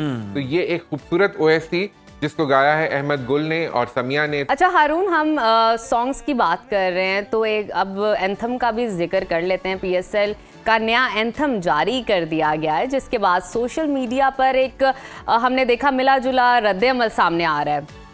कुछ लोग इसे पसंद कर रहे हैं, कुछ लोग इसका मुआवजना जो है प्रीवियस जो तराना था उससे कर रहे हैं। आपके ख्याल में ये तराना PSL के रवायती जोशो खरोश और क्रिकेट फैंस की तवक्कुआत पर पूरा उतरा है, नहीं उतरा, कैसा है? वाह, अच्छा नजफ, इस तरह है कि ये गाना जब भी PSL का एंथम आता है, हमें पता है हर साल, तो एक कंट्रोवर्सी चल पड़ती है। लेकिन ये एक बड़े मजे की चीज जिसकी तरफ आपकी तवज्जो दिलाऊंगा वो ये है कि ये PSL से पहले जो है ना ये एक और मुकाबला हो जाता है और इसमें भी बड़ा उसी तरह लोग इन्वेस्टेड होते हैं, उसी तरह एक बहस और तकरार होती है। अरुण, बड़ा अच्छा जोश है इस गाने के अंदर और हम देख रहे हैं कि बड़ा अच्छा पिक्चराइज हुआ है। जरा ये भी बता दें कि क्या आपका ख्याल है, इस पर अपनी राय दें कीमती, कि जब खिलाड़ी मैदान में हो तो फिर उनके कानों में एयरपोर्ट्स में अगर ये गाना बजा दिया जाए तो परफॉर्मेंस बेहतर हो जाएगी उनकी? बिल्कुल, खिलाड़ी जज्बा आ जाएगा। Very tricky question. अप करें और शायकीन भी अप करें अपनी तवक्कुआत और फिर ही मजा आएगा मैदान में। तो खिलाड़ियों को जोश दिलाने के लिए ये गाना बनाया और उसमें उन्होंने जितने मसाले थे सारे डाल दिए। आपको अली जफर भी नजर आएंगे, नताशा भी हैं इसमें और एक सरप्राइज एंट्री भी आपको नजर आएगी जो अभी हमारे क्लिप में नजर नहीं आई, वो इब्रारुल हक की है। तो ये 3-4 ऑफ कोर्स अच्छा ये हारून, 3-4 हमने देखा इस youngsters तो सॉन्ग भी- के अंदर जो इंस्पिरेशन है ना वो और सॉन्ग से ली गई है। हमारा पाकिस्तानी म्यूजिक जो है डिफरेंट हो रहा है, ट्रेंड चेंज हो रहा है, म्यूजिक और हो रहा है। इवन दो अगर नोटिस किया जाए तो लिरिक्स जो थे, जो वर्ड्स यूज किए गए हैं जैसे कि वाइब, एक्स फैक्टर, ये चेंज आ रहा है हमारे म्यूजिक के अंदर, डायलॉग के अंदर, लाइंस के अंदर। देखिए जी, चाहे वो ड्रामा हो चाहे म्यूजिक हो, अब लोग कोशिश कर रहे हैं कि ज्यादा से ज्यादा वो अट्रैक्ट करें हाँ, स्लैंग को हिट कर सकें, रिलेटेबल नजर आ सके। जी, जेन जी जो है ना उसकी लैंग्वेज भी अलग है। तो ये फ्लेक्स देखें आप, अली जफर जो बार बार कह रहे हैं ना, देखो मेरा फ्लेक्स देखो, मेरा एक्स देखो, तो वो एक्स जो है वो PSL 10 तो ऑफ कोर्स है ही, लेकिन इसके अलावा ये भी है कि उनका जो एक्स फैक्टर है उसकी बात कर रहे हैं। तो वो जो है ना वो एक पूरी एक्साइटमेंट उसके अंदर ये फीड इन करेगा गाना। और ये जो इसकी कोरस लाइन है, मैं इमेजिन कर रहा था कि स्टूडियो में जब ये स्टूडियो कह रहा हूँ बैकग्राउंड, ये जो ग्राउंड में जब बज रही होगी तो खिलाड़ियों को जरूर कुछ ना कुछ तो खून खोलेगा ना, कुछ ना कुछ हमें दिखाएं, कोई अपनी कुछ नहीं, बहुत सारा खून खोलेगा। हारून, ये तो वहीं पे पता चलेगा मैदान में। अच्छा ये बता दें खुश ना हो मामला, बाकी सब खैर है। हाँ, कोई भी जीते। फवाद खान और वानी कपूर की फिल्म अबीर गुलाल का टीजर भी रिलीज हुआ है और होते ही जनाब मदाओं में बेचैनी बढ़ गई है, क्योंकि टीजर से कहानी का मुकम्मल अंदाजा नहीं हो सका कि ये किस तरह की मूवी है। आपके ख्याल में क्या ये फवाद खान के लिए बॉलीवुड में एक मजबूत कमबैक साबित हो सकती है, और ये फिल्म कब तक रिलीज हो जाएगी? बिल्कुल जी, फिंगर्स क्रॉस्ड, अल्लाह करे कि ये फवाद खान के लिए अच्छा एक री एंट्री साबित हो। ये फिल्म जो है 9 मई को आने की उम्मीद है कि थिएटर्स में लग जाएगी, OTT के ऊपर आ जाएगी, तो शायद हम भी देख सकेंगे। लेकिन बहुत ही खूबसूरत टीजर। बस एक मैं हूँ और बस एक तुम हो, मेरे हाल में यही जो लास्ट सुर लगा है ना फवाद का, क्या बात है। बिल्कुल, कुमार सानू की आवाज का ये गाना हमें याद है, हमारी जवानी का ये बड़ा खूबसूरत रोमांटिक ट्रैक, और फिर उसमें फवाद की आवाज का तड़का लगता है और आखिर में हमें जब टाइटल आता है तो फिर हमें अरिजीत सिंह की आवाज सुनने को मिलती है। तो 3 खूबसूरत आवाजें, फवाद बहुत अच्छे लग रहे हैं, आंखों से जिस किस्म के इमोशंस वो इमोट कर रहे हैं, तो वो तो फवाद ऑफ कोर्स जब स्क्रीन पे आते हैं तो उनसे नजर हटाना मुश्किल होता है। लेकिन वानी के ऊपर लाइटिंग का कोई मसला लग रहा है मुझे, वानी के ऊपर कोई लाइट मजे की आ नहीं रही। तो आई होप कि ये फिल्म अच्छी चले और फवाद के करियर में एक अच्छा दोबारा से चैप्टर ओपन हो, लेकिन एक्साइटमेंट बहुत है। बिल्कुल ठीक। अच्छा हारून, आपने देखा है पूरा रमजान, और रमजान से पहले भी, फिर ईद पे भी एक ट्रेंड बहुत वायरल हुआ था फिलहाल से पहले, वो है फर्शी शलवार का। तो मैं आपसे जानना, फिलहाल फर्शी शलवार, एग्जैक्टली फिलहाल फर्शी शलवार। लेकिन चले, वो जो फर्शी शलवार का ट्रेंड चल रहा था, फिलहाल ने भी थोड़ी देर के लिए उसको स्टॉप किया, लेकिन फिर भी इस ट्रेंड के अंदर इतना जोर था। हमने बहुत सारे एक्टर्स देखे, एक्ट्रेसेस देखी, इन्फ्लुएंसर्स देखे, सोशल मीडिया में कंप्लीटली ट्रेंड चला इस शलवार का। आपके क्या तासुरात है इस शलवार को लेके, और क्या आपने ईद पर ये शलवार पहनी? नहीं जी, मेरे ख्याल में अब मैं तो इस उम्र के हिस्से में नहीं हूँ जहाँ मैं एक्सपेरिमेंटेशन कर सकूं। लेकिन आप दोनों का इंस्टा मैंने देखा, आपका इंस्टा मैंने देखा, माशाल्लाह दोनों बहुत खूबसूरत लुक्स आपने फेंकी, और दोनों जो हैं वो फर्शी शलवारों में बहुत अच्छे लग रहे थे, तो थम्स अप टू यू। लेकिन वाकई छाई रही फर्शी शलवार, और लड़कों ने भी पहनी, आपको पता है फहद मुस्तफा से लेके, और मुझे बहुत अच्छा लगा कि फरहान सईद। अरुण, आपने वैसे उम्र का बहाना ही बनाया है। मैंने तो ये सुना था कि फर्शी शलवार का ताल्लुक हाइट से है, ये लंबी हाइट वालों को लिए ज्यादा जो है ना अच्छी लगती है उन पर। जी हाँ, मैंने भी यही सुना है, और मेरे ख्याल में बेहतर भी यही है कि जिन लोगों की थोड़ी हाइट ज़्यादा है वो ये फर्शी शलवार का शौक पूरा कर लें, और शॉर्ट हाइट वाले लोग जो हैं वो थोड़ा सा इससे दूर रहें। लेकिन डिज़ाइनर्स जो हैं वो हर किसी के लिए बना रहे हैं। लेकिन हारून, थोड़ा सा मैं कॉन्ट्राडिक्ट करूंगी आपकी इस बात से। मुझे ऐसा लगता है the way you carry it is more important. बहुत सारे लोग हैं, उनको वो लंबे भी होते हैं, उनको चीजें कैरी नहीं करनी आती, वो इतने एक्सपेंसिव क्लोथिंग करते हैं, पहनते हैं, लेकिन सजता नहीं, जचता नहीं। आप किस तरह चीज पहन रहे हैं, उसको कैरी कैसे कर रहे हैं, किस तरह की ज्वेलरी उसके साथ कंट्रास्ट कर रहे हैं, मेकअप कैसा लगा रहे हैं, ये बहुत इंपॉर्टेंट है, ये सारा कॉम्बिनेशन। ऑफ कोर्स क्या ख्याल है? स्टाइल ओवर फैशन जी। फैशन आपको एक चीज बता देता है कि जी ये चीज आजकल एक नई इन है, उसके बाद आप उसको स्टाइलिंग, पर्सनल स्टाइलिंग किस तरह करते हैं, उसको किस तरह अडॉप्ट करते हैं अपनी हाइट के साथ, अपनी लुक के साथ, और जो इमेज आप प्रोजेक्ट करना चाह रहे हैं उसके साथ। तो वो जब आप अडॉप्ट कर लेते हैं तो फिर चाहे वो सलवार हो, शॉर्ट शर्ट हो, बड़े कॉलर हो, वो अच्छा लगता है। और फहद कैरी करते हैं। फहद मुस्तफ़ा को देखिए, वो हर तरह का फैशन कैरी कर लेते ऐसा हैं। ही है। और हारून, बहुत शुक्रिया आपकी मौजूदगी का, बहुत अच्छा लगा आपसे बात करके। आप गॉसिप्स देते हैं, कहानियां हमें सुनाते हैं, क्या चल रहा है इंडस्ट्री में, ड्रामाज में, हमारी फिल्म इंडस्ट्री में, सॉन्ग्स में। एंथम के हवाले से भी हमने डिस्कस किया, हमने फिलहाल को भी डिस्कस किया और फर्शी शलवार को भी डिस्कस किया। अभी वक्त हुआ छोटी सी ब्रेक का, आपने कहीं नहीं जाना क्योंकि बहुत ही बेहतरीन किस्म का ब्रेक के बाद पैकेज आपको दिखाएंगे, सो स्टे विद अस। नाजरीन, सुनो पाकिस्तान में आपको दोबारा से खुश आमदीद कहते हैं। जैसे मैं एक औरत हूँ, मुझे भी नाजरीन वो खातून, वो ख़वातीन बहुत पसंद हैं जो हिम्मत और जोश दिखाती हैं, जो पढ़ती हैं और फिर अपनी डिग्री को इस्तेमाल करके घर से बाहर निकलती है अपनी ख़ानदान की कफ़ालत के लिए भी और अपने आप को सोसाइटी में कोई मयार दिखाने के लिए भी और मयार सेट करने के लिए भी, मुकाम दिलाने और के लिए फिर भी। इसके साथ साथ मर्दों के शाना बशाना आगे चलती हैं, उनके साथ मिल के काम करती हैं, कोई चीज़ इंट्रोड्यूस करवाती हैं, इन्वेंट करवाती हैं। मैं ऐसी ख़वातीन से बहुत ही नाजरीन इंस्पायर होती हूँ, मुझे सभी बहुत ही इंस्पायर अच्छा होते हैं, लगता है और stories बड़ी डेफिनेटली अच्छी, no बहुत सारे लोग इंस्पायर होते हैं। अब मैं आपको एक ऐसी खातून से मिलवाने जा रही हूँ, एक बहुत ही बेहतरीन पैकेज बनाया रुबीना यूसुफ ने, और वो खातून का नाम है निदा एजाज। उन्होंने जी जो डिग्री हासिल की है अपनी यूनिवर्सिटी से, उसी को इस्तेमाल करते हुए उन्होंने जो है फैक्ट्री खोली है फर्नीचर की। बेहतरीन किस्म का इंटीरियर तैयार करती हैं, फर्नीचर तैयार करती हैं, लोगों को बहुत ही अच्छे प्राइस पे सेल आउट करती हैं। मज़ीद तफसीलात देखने के लिए आप इस पैकेज को एंजॉय कीजिए। Have a look.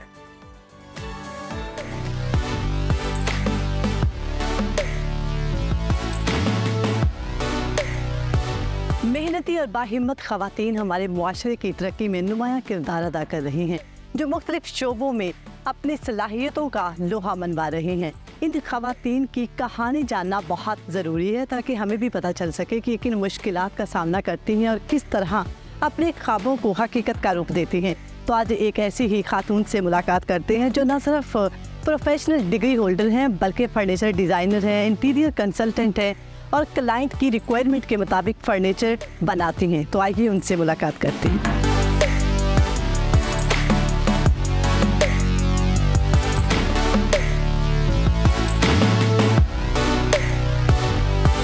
Furniture interior की ओनर निदा एजाज हमारे साथ मौजूद है। अस्सलाम वालेकुम। वालेकुम सलाम। अच्छा निदा, मुझे ये बताइएगा शौक कहाँ से पैदा हुआ, किस से इंस्पायर हुई, आपका रोल मॉडल कौन है? मैं जब Pakistan institute of fashion and design से मैंने जब ग्रेजुएशन की फर्नीचर डिज़ाइनिंग में, तो वहाँ पे जब हम काम प्रोडक्शन खुद करते थे, वुड लेकर आते थे, रॉ वुड लेकर आते थे और फिर उसकी खुद ही कटिंग कर रहे हैं, मैन्युफैक्चरिंग कर रहे हैं, प्रोपोर्शन देख रहे हैं, सारी चीज़ों के ऊपर वर्किंग खुद करते थे। तभी मेरे माइंड में ये चीज़ें आना शुरू हुई कि लड़कियों का पाकिस्तान में ख़ास तौर पे अगर देखा जाए तो फर्नीचर इंडस्ट्री में लड़कियां नहीं हैं मौजूद, देखने को नहीं मिली। बिल्कुल। तो वहाँ से जब मैंने देखा कि हमेशा से मर्दों की फील्ड है, वही काम करें, तो जब देखा कि हम जब डिज़ाइनिंग करके एंड प्रोडक्ट निकलना शुरू हुई तो फिर बहुत मज़ा आया कि भाई ये तो हमने खुद प्रोडक्शन की है।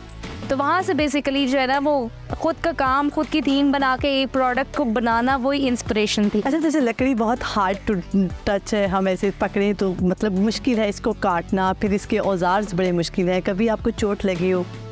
हाँ, यूनिवर्सिटी में लगी थी क्योंकि वो टेक्नीशियन के होने के बावजूद हम लोग बहुत सारी चीज़ों का ख्याल तो रखते थे कि हमें वुड कटिंग कैसे करनी है, एप्रन पहन के प्रॉपर आपके स्लीव्स ना जा रहे हों मशीन के साथ, तो बड़ी हम केयर करते थे।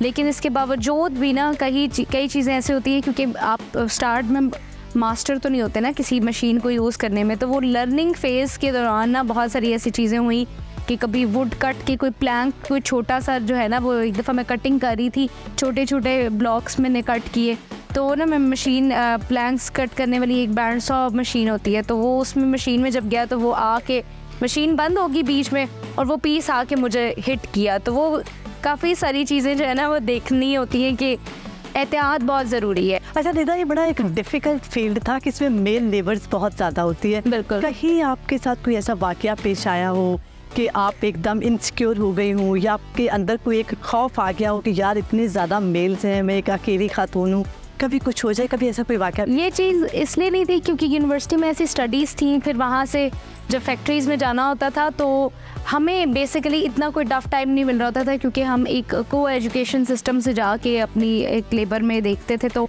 हमारे लिए वो टफ टाइम नहीं था, कारपेंटर्स के लिए टफ टाइम था। ओके। क्योंकि उनके लिए ना वो मेरे बेटे के साथ उन्होंने रहना था। उनको उनके लिए न्यू थी चीज़ कि भाई हम अब ये फैक्ट्री में लड़कियों का क्या काम है और लड़कियां किस तरह से, हम कैसे बताएं कि कटिंग कैसे करनी है, और उनको बड़ा ऑकवर्ड सा लगता था। लेकिन ये है कि हम क्योंकि सीख रहे थे यूनिवर्सिटी में, तो हमने बड़ा वक्त के साथ साथ जो है ना उन चीज़ों को चैनलाइज करना शुरू। अच्छा निदा, हमारी जो ख़वातीन अभी घर पर बैठी हैं, हमें देख रही हैं, और भी बहुत सारी लड़कियां हैं जो कि ऐसे गैर रवायती कामों में कदम रखना चाहती हैं, उनके लिए आप क्या एक मैसेज देंगी कि उनको क्या सेफ्टी मेजर्स अप्लाई करनी चाहिए? कि बहुत खौफ खाती हैं लड़कियाँ कि बाहर हमें मर्द घूरते हैं या उनके साथ काम नहीं करना चाहते, कोई उनके लिए एक स्पेसिफिक कोई आप एक उन्हें कुछ बताना चाहें, वो क्या कहेंगे आप? अच्छा, इसका तो बड़ा ताल्लुक है आपकी एजुकेशन से। आपका जो एजुकेशन के अलावा आप किस चीज़ को लेकर चलते हैं, कॉन्फिडेंस होना चाहिए।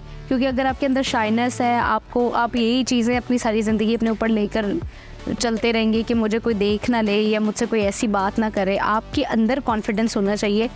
आप खुद फिर सब चीज़ें कर सकते हैं। अगर आपके अंदर कॉन्फिडेंस नहीं है, आपके अंदर शाइनेस है, तो आपको हर चीज़ पे फिर डर लगेगा।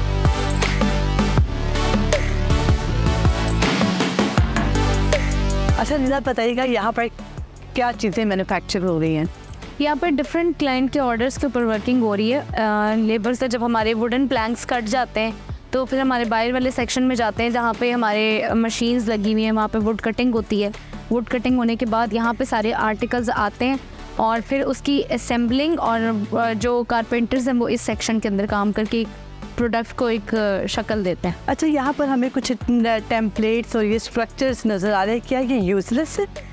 नहीं, ये टेम्पलेट्स हम बेसिकली रखते हैं कि एक प्रोडक्ट अगर हमारे पास रनिंग में होगी किसी ऑर्डर की, तो हम उसके टेम्पलेट्स बना के रख लेते हैं, क्योंकि उसकी हमें बार बार वर्किंग नहीं करनी पड़ती। हमारे जितने भी ऑर्डर्स होते हैं उसके टेम्पलेट्स पहले बनते हैं, और वो फिर नेक्स्ट ऑर्डर में अगर वो प्रोडक्ट लगी हो तो हम उन्हीं टेम्पलेट्स को यूज़ करके अपनी प्रोडक्ट बनाते हैं। उससे टाइम भी सेव हो जाता है और हमारे फोरमैन को, कारपेंटर्स को भी पता होता है कि ये उनके हाथ से निकाली हुई प्रोडक्ट है।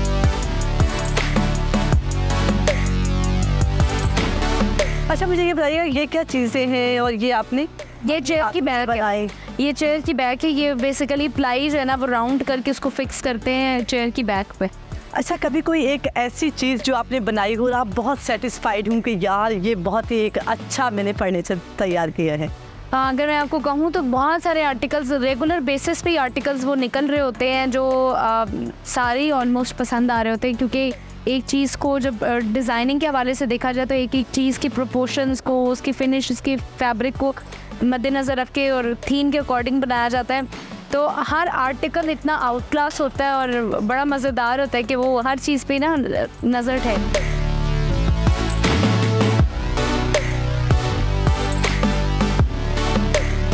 निदा, हमें इस मशीन की थोड़ी स्पेसिफिकेशन बताइएगा कि आप इस लकड़ी को इस मशीन के साथ क्या कर रहे हैं? ये बेसिकली थिकनेसर मशीन है। वुड की थिकनेस को मेंटेन करते हैं हम, कि अगर जितनी हमें थिकनेस रिक्वायर्ड होती है तो हम इस मशीन के अकॉर्डिंग ही उसकी थिकनेस को मेंटेन करते हैं, या इसका गेज सेट करके।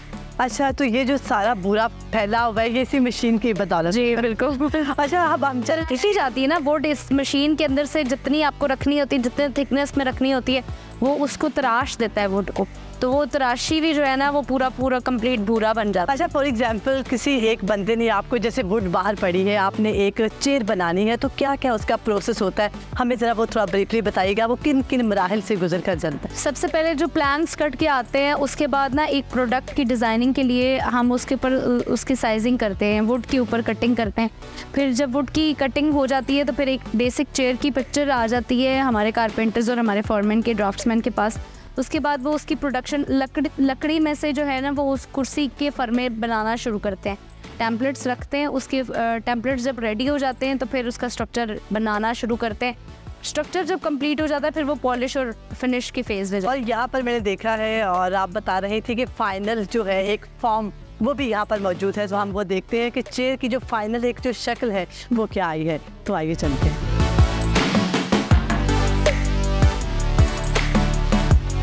अच्छा, सबसे पहले आपके पास लकड़ी आई, लकड़ी को आपने उसको छांटा और फिर उसके बाद एक टेम्पलेट बनाया है और ये हमारे पास शक्ल आ गई है।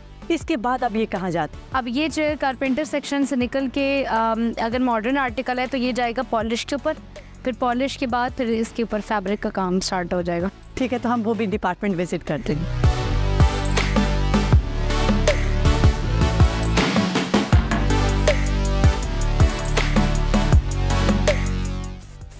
अच्छा, बस रोकना नहीं है, ऐसे प्रेशर देकर कि जो लड़कियां हैं वो हर काम कर सकती हैं। बिल्कुल। निता, बहुत शुक्रिया, आज आपने हमें अपना वक्त दिया।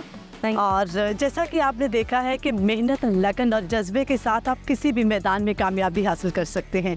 उम्मीद है कि आपको आज का सेगमेंट बहुत पसंद आया होगा और ऐसे ही सेगमेंट्स देखने के लिए देखते रहिए सुनो पाकिस्तान। क्या बात है, बहुत ही खूबसूरत किस्म का पैकेज था, बहुत इंजॉय किया और बहुत ही इंस्पिरेशन मिली है इस तरह के पैकेज देख के। तो नाज़रीन, अपने फीडबैक से ज़रूर आगाह कीजिएगा क्योंकि आपका फीडबैक हमारे लिए बहुत खास है। हमें मालूम होता है क्या अच्छा लगा और क्या मज़ीद देखना चाहते हैं। इसके साथ ही इजाज़त दीजिए, दोबारा मुलाकात होगी। अल्लाह हाफ़िज़।